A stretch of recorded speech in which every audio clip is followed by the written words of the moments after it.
Well, folks, we managed to go a whole season without a super team in the NBA. Now that's over. Now we got a brand new super team assembling in Brooklyn. James Harden, Kyrie Irving, and KD Kevin Durant. Now, if I sound a little bit lost and defeated, it's because I'm a Knicks fan. I'm a little bit salty, but listen, I don't want those three divas on my team anyway. But in all seriousness, listen, I'm seeing a lot of people talking about how the Brooklyn Nets, oh man, they mortgaged their future, and oh my gosh, they lost so much depth. There's no way that they're gonna win the championship, especially with one basketball to go around. I mean, come on now, how is that gonna work? Well, listen, I'm here to tell you that depth is highly overrated, especially when you have three superstars, three first ballot Hall of Famers on the same team like those three. All right, listen, when it comes to depth, all right, depth matters if you're not really the most talented team in the league, okay? If you don't have to go 12, 13 guys deep, then depth doesn't really matter. In the playoffs anyways, the best teams, they run a shortened rotation anyway, maybe 8, 9 players at most, maybe 10 players at most. And the rest of them, they're just role players that fit well around them. Now, I also don't even get the depth argument because the Nets still have a really deep team. They got Joe Harris, by the way. Imagine chasing him around while you have to also guard Kyrie, Harden, and Durant. Like, are you serious? They got Joe Harris, Landry Shamet, TLC, Jeff Green, who's still playing well. DeAndre, Spencer Dinwiddie is obviously injured, but come on. When it comes to depth, it's not even like you have to play James Harden, KD, and Kyrie on the same court at the same time for for the entirety of a playoff game. You can honestly alternate and give them rest that way. I mean, you can play KD and Kyrie in combinations. You can play KD and Harden in combinations. You can play Harden and Kyrie in combinations. Like, you don't have to exhaust necessarily all of those players because you can just mix and match your rotation.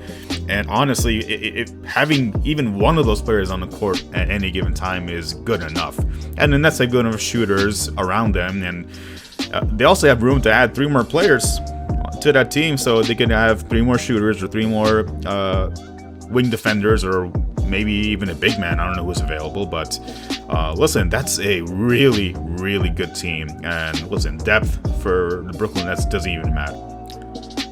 Now, when it comes to the argument that they mortgage their future, who cares about their future now when they have a chance of winning a championship? I mean, listen, if they're going to be a good team, then why does having first-round picks really even matter when you have 3 superstars? It doesn't matter. I mean, I think that's a very weak argument. I think honestly, I think some of the people that are making that argument are LeBron or Laker fans. That's just what I'm seeing on NBA Twitter. But listen, this team is a super team that I haven't seen before. I mean, not even the Golden State Warriors. I mean, because the Warriors, yeah, they were stacked. They had Steph, KD, Clay, and Draymond.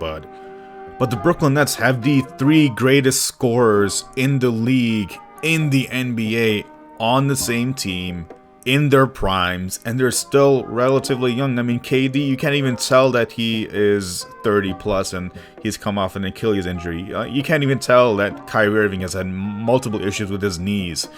Like, Harden, you can't even tell that he's out of shape.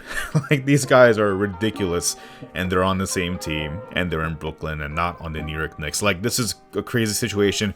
I can't think of a single team in NBA history that's ever had the 3 greatest scorers in the league on the same team. Not the 80s Lakers or Celtics, not the 96 or 90s Bulls, not the Pistons, not the Warriors even. I mean, it is an insane situation. Let me know what you think in the comment section below of this trade. By the way, if you guys have been paying attention to this game, what the hell just went on? I fouled the guy intentionally, but then he gave me a tech for excessive timeouts. And then look at this, LeBron James used the free throw line, but the guy can't even see his meter. 2K is cheating, this guy. He can't even see, and he misses the free throw. Oh my god, I felt so bad for this guy, but I'm also glad this game didn't go into overtime. And then he misses both, and he doesn't even foul. He just dumbfounded, and he's like, what just happened? Alright guys, thanks for watching the video. If you made it this far, appreciate you watching, and yeah, catch you in the next one. Peace.